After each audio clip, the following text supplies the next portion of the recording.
హైదరాబాద్ జలసౌదలో Godavari river management board సమావేశం కానుంది.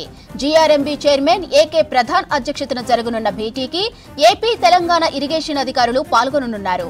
ప్రధానంగా గోదావరి బనకచెర్ల అనుసంధానంపై చర్చించనున్నారు. గోదావరి బేసిన్లోని ప్రాజెక్టుల అప్పగింతపై డిస్కస్ చేయనున్నారు. ఇక పోలవరం నుంచి గోదావరి నీటితో పాటు నాగార్జున సాగర్ నుంచి కృష్ణా నీటిని బొల్లాపల్లి రిజర్వాయర్కు తరలిస్తామని ఏపీ ప్రతిపాదించింది. 80,000 కోట్ల రూపాయలతో గోదావరి బనకచెర్ల ప్రాజెక్టు చేపట్టింది ఏపీ. రోజు 2 టీఎంసీల చొప్పున 90 రోజుల పాటు 180 టీఎంసీల నీళ్లు తరలించేలా ఏపీ ప్లాన్ చేసింది. అయితే ఏపీ ప్రతిపాదనపై తెలంగాణ ప్రభుత్వం తీవ్ర అభ్యంతరం తెలిపింది. సాగర్ కింద తెలంగాణలోని ఆయకట్టు ఎడారిలా మారే ప్రమాదం ఉందని ఆందోళన వ్యక్తం చేసింది.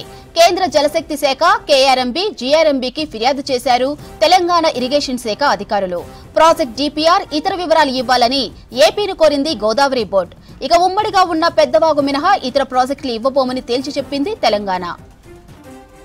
11 ప్రాజెక్టులు అప్పగిస్తే తమ పరిధిలోని 4 ప్రాజెక్టులు ఇస్తామని ఏపీ మెలికిపెట్టింది. 11 ప్రాజెక్టులలో 9కి డిపిఆర్లను సమర్పిస్తే 6 ప్రాజెక్టులకు టెక్నికల్ అడ్వైజరీ కమిటీ అనుమతి ఇవ్వనుంది. అపెక్స్ కౌన్సిల్ అనుమతిస్తే పూర్తిస్థాయి అనుమతులు లభించనుంది. ఇక ఇప్పటి వరకు ఏపీ పరిధిలోని ప్రాజెక్టుల అనుమతి కోసం డిపిఆర్లను ఏపీ కేంద్రానికి పంపించలేదు. రైట్, ఇక జీఆర్ఎంబీ సమావేశానికి సంబంధించి మరింత సమాచారం శ్రీశైలం అందిస్తారు. శ్రీశైలం, జీఆర్ఎంబీ బోర్డు సమావేశంపై అప్డేట్స్ ఏంటి?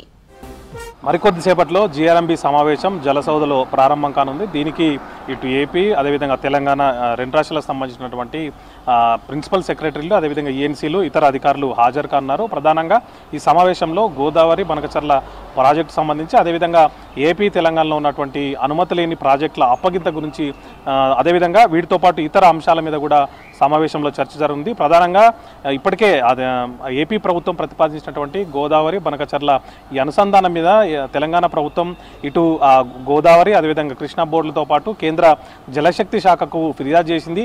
ఆ ప్రాజెక్టు టేకప్ చేయడం వల్ల సాగర్ కింద ఉన్నటువంటి ఆయకట్టు అంతా కూడా ఎడారిగా మారుతుందని చెప్పి తెలంగాణ అభ్యంతరం వ్యక్తం చేసింది. దీని మీద ఈరోజు చర్చించే అవకాశం ఉంది. దాదాపు 80,000 కోట్లతోని గోదావరి బనకచెర్ల ప్రాజెక్టును ఏపీ ప్రతిపాదించింది. దీని కింద పోలవరం నుంచి గోదావరి నీళ్ళను తీసుకొచ్చి పెన్నా బేసిన్కు రాయలసీమ ప్రాంతానికి తరలిస్తామని చెప్పింది. ఇందుకోసం సాగర్ కింద బొల్లాపల్లి రిజర్వాయర్ నిర్మిస్తామని కూడా ప్రతిపాదించింది. ఈ ప్రతిపాదన మీద తెలంగాణ ప్రభుత్వం అభ్యంతరం వ్యక్తం చేసింది. బొల్లాపల్లి రిజర్వాయర్ నిర్మించి అటు గోదావరి నీళ్లతో పాటు ఇటు కృష్ణా నీళ్లను కూడా తీసుకుపోతామని ఏపీ ప్రతిపాదించడం పట్ల అభ్యంతరం వ్యక్తం చేసింది. దానివల్ల సాగర్ కింద ఆయకట్టు అంతా కూడా ఎడారిగా మారుతుంది. అది తమకు ఆమోదయోగ్యం కాదని చెప్పి ఇప్పటికే తెలంగాణ ప్రభుత్వం 2 బోర్డులతో పాటు కేంద్రానికి కూడా ఫిర్యాదు చేసిన నేపథ్యంలో ఇప్పటికే గోదావరి బోర్డు కూడా ఈ గోదావరి బనకచెర్లకు సంబంధించినటువంటి ప్రాజెక్టు డిపిఆర్ కానీ ఇతర వివరాలు ఏమున్నాయి అవన్నీ కూడా సమర్పించాలని చెప్పి ఇవ్వాలని చెప్పి కోరింది. అయినప్పటికీ కూడా ఏపీ ప్రభుత్వం ఏపీ జలవనరుల శాఖ దీని నుంచి స్పందన లేదు. దీంతో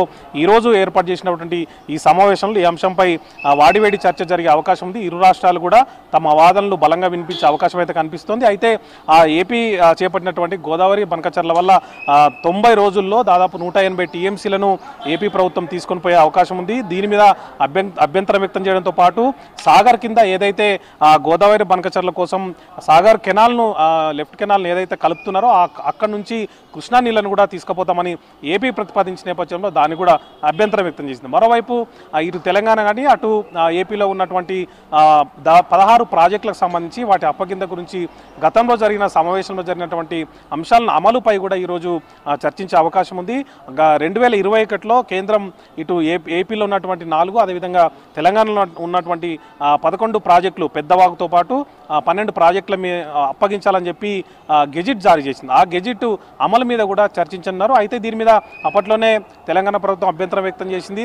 ఒక పెద్దవాగు ప్రాజెక్టు మాత్రమే ఉమ్మడి రాష్ట్రం పరిధిలో ఉన్నది కాబట్టి దాన్ని మినహాయిస్తే మిగిలిన ఏవైతే 11 ప్రాజెక్టులు ఉన్నాయో వాటిని అప్పగించే ప్రసక్తి లేదని చెప్పి ఇప్పటికే కేంద్రానికి తేల్చి చెప్పింది. మరోవైపు ఏవైతే అనుమతి లేని ప్రాజెక్టు ఉన్నాయో వాటికి సంబంధించినటువంటి డిపిఆర్లను కేంద్రానికి సమర్పించింది. 9 ప్రాజెక్టులకు సంబంధించి డిపిఆర్లు సమర్పించగా ఇప్పటికే 6కి టెక్నికల్ అడ్వైజరీ కమిటీ ఆమోదం తెలిపింది. అపెక్స్ కౌన్సిల్ ఆమోదం తెలిపితే అవి పూర్తి స్థాయిలో ఆ ప్రాజెక్టులకు అనుమతి లభించినట్లేదు. కానీ మరోవైపు ఏపీ ప్రభుత్వం ఎక్కడ కూడా ఈ వాళ్ళ పరిధిలో ఉన్నటువంటి ప్రాజెక్టులకు సంబంధించి అనుమతి కోసం ఎట్లాంటి దరఖాస్తు కానీ డిపిఆర్ సమర్పించినా కానీ ఇట్లాంటివి ఏవి చేయకుండా తెలంగాణ ప్రభుత్వం వాళ్ళ పరిధిలో ఉన్నటువంటి ప్రాజెక్టును అప్పగిస్తేనే తమ పరిధిలో ఉన్నటువంటి 4 ప్రాజెక్టులను అప్పగిస్తామని చెప్పి మెలిక కూడా పెట్టింది. ఈ అంశం మీద కూడా ఈరోజు చర్చించే అవకాశం కనిపిస్తుంది. మొత్తంగానైతే వాడివేడి చర్చ జరిగే అవకాశం కనిపిస్తుంది. ఎందుకంటే గత సమావేశంలో జరిగినటువంటి తీసుకున్న నిర్ణయాలతో పాటు తెలంగాణ ప్రభుత్వం ఈ గోదావరి బనకచెర్ల ప్రాజెక్టు మీద లేవనెత్తిన అభ్యంతరాలు, అదేవిధంగా ప్రాజెక్టుల అప్పగింత సంబంధించి అంశాలన్నిటి మీద కూడా కూలంకషంగా వాడివేడిగా చర్చ జరిగే అవకాశం అయితే కనిపిస్తోంది మాదిరి.